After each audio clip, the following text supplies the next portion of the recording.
मेहता हमेशा की तरह वक्त पर कोर्ट पहुंच गए थे और अपने सामने पड़े ढेर सारे केसों की फाइल देखकर हमेशा की तरह उनका मन उदास हो गया था। जब से वो जज बने थे उन्होंने हज़ारों केसेस की सुनवाई की थी और इन सब में मारामारी, धन दौलत, ज़मीन के लिए लड़ाई, स्त्रियों के लिए लड़ाई, चोरी चकारी, लूटपाट, इन सब के अलावा और कुछ खास नहीं होता था। अपने रूटीन के हिसाब से उन्होंने अपने सामने पड़ी फाइलों को चेक करना शुरू किया। दूसरी फाइल उन्होंने उठाई ही थी और उस पर उनकी नज़रें टिक गई। उन्हें यह केस बाकी सबसे अलग और ख़ास लगा। उन्होंने इस फाइल को पूरा पढ़ डाला। यह केस एक छोटे भाई ने अपने बड़े भाई पर किया था और केस करने का कारण था माँ की कस्टडी पाना। मेहता जी ने सबसे पहले इसी केस की कार्यवाही करने का फैसला किया। कोर्ट में जब सब हाजिर हो गए, जज साहब ने सबसे पहले छोटे भाई को अपनी बात रखने का मौका दिया। छोटे भाई ने कहा, जज साहब, मेरी उम्र 50 वर्ष है और मेरे भैया की उम्र 60 वर्ष है। हमारी माँ जो 90 साल की है वह बड़े भाई के साथ ही रहती है, लेकिन अब मैं चाहता हूँ कि माँ की बचे वर्ष मेरे साथ रहकर बिताए। माँ की सेवा करने का मौका अब मुझे मिलना चाहिए।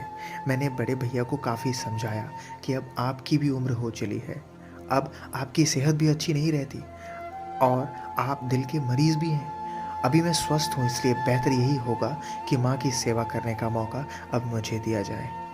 वैसे भी माँ पिछले 40 सालों से उनके साथ ही तो रह रही है। क्या मेरा हक नहीं बनता कि माँ मेरे साथ भी रहे? लेकिन बड़े भैया हैं कि इस बात को मानने के लिए राज़ी ही नहीं है, इसलिए मजबूरी में मुझे उन पर केस करना पड़ा। अब बड़े भैया को अपनी बात रखने की बारी थी। बड़े भैया ने कहा, यह बात सच है कि मेरी उम्र 60 साल है।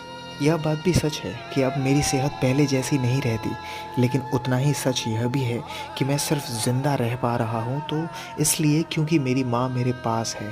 चाहे मेरी सेहत कितनी भी ख़राब हो, चाहे मेरी ज़िंदगी नर्क जैसी हो, लेकिन मेरी माँ मेरे पास होने की वजह से वही तकलीफ़ भरी ज़िंदगी स्वर्ग जैसी बन जाती है।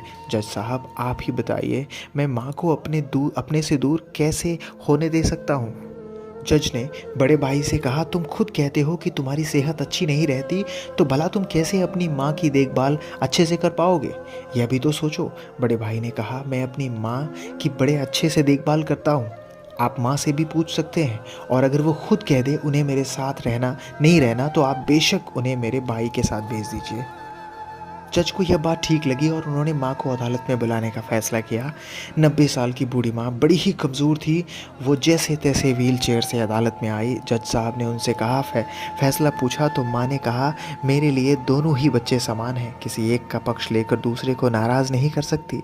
आप तो जज हैं, आप तो ऐसे फैसले हमेशा लेते हैं। आप जो भी फैसला लेंगे वह मेरे लिए आखिरी फैसला होगा और मैं चुपचाप उसे मान लूँगी। जज साहब बहुत परेशान हो गए। उन्होंने अपनी पूरी ज़िंदगी में ऐसा अनोखा केस कभी नहीं देखा था। हमेशा दो भाई अपने माता पिता को एक दूसरे पर थोपते हैं। एक कहता है तुम रखो, दूसरा कहता है तुम रखो। जज साहब का आश्चर्य तब और भी ज़्यादा बढ़ गया जब उन्हें पता चला माँ के पास दोनों बेटों को वसीयत में देने के लिए फूटी कौड़ी भी नहीं थी। बड़े सोचने विचारने के बाद जज साहब ने फैसला किया कि माँ को अब छोटे भाई को सौंप देना चाहिए। यह फैसला सुनते ही बड़ा भाई ज़मीन पर बैठ गया और फूट फूट कर रो पड़ा। उसे रोता देख कोर्ट में हाजिर सभी के साथ जज की आंखों से भी आंसू बह निकले।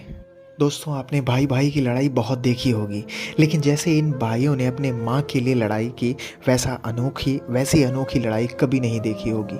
इस कहानी से और इन दोनों भाइयों से हमें सीखना चाहिए कि अपने माँ बाप का कर्ज कैसे उतारा जाता है और माँ बाप की सेवा कैसे निस्वार्थ भाव से की जाती है।